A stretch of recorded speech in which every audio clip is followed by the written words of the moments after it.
Welcome to the Deep Dive. Today, we're digging into the One Big Beautiful Bill. That's right, passed early July 2025 by the Trump administration.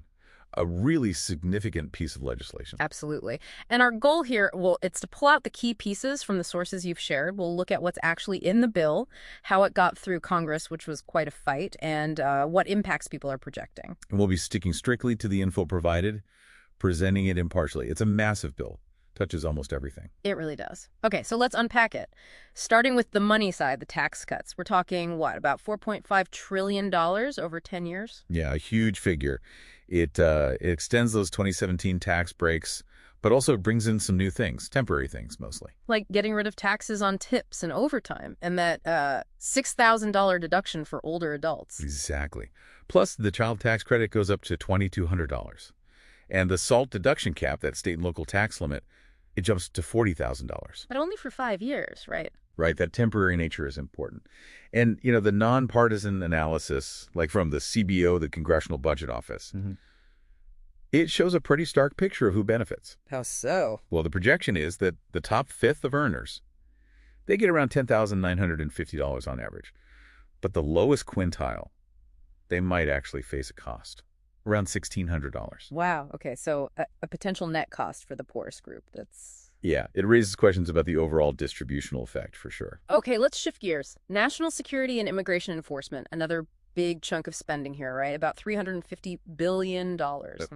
Including $46 billion for the border wall and $45 billion for, get this, 100,000 new beds in migrant detention facilities. 100,000. That supports the stated goal of deporting, what was it, 1 million people a year? That's the number they're aiming for, and the funding reflects that. It also includes money for 10,000 new ICE officers. With $10,000 signing bonus. Yeah, big incentives. And there's a $10 billion fund for states that help with enforcement. Sources raise concerns, though. Yeah. About things like the Flores settlement, standards for detaining kids. Exactly. And just the risk of, inhumane conditions when you expand that fast. Right. So huge spending there. How's it paid for?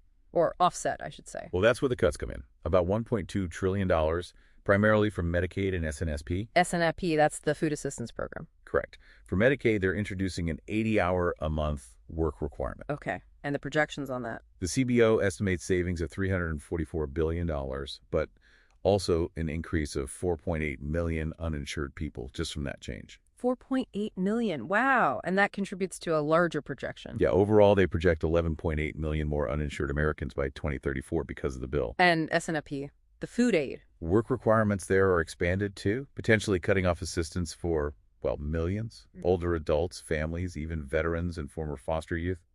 It could put over 4 million kids at risk of household food insecurity.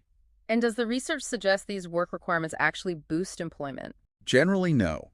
The studies cited suggest they mostly just reduce the number of people getting aid rather than significantly increasing jobs. It's a key point of debate. Okay, so massive changes, huge impacts. Unsurprisingly, getting this passed wasn't easy. Not at all. Razor-thin margins. It needed Vice President J.D. Vance's tie-breaking vote in the Senate. 0 Democrats supported it. And the House. 218 to 214. Only 2 Republicans broke ranks to vote no with the Democrats. I remember Hakeem Jeffries' speech, the really long one. Oh, yeah. Record-breaking 8 hours and 44 minutes. He called the bill trickle-down cruelty.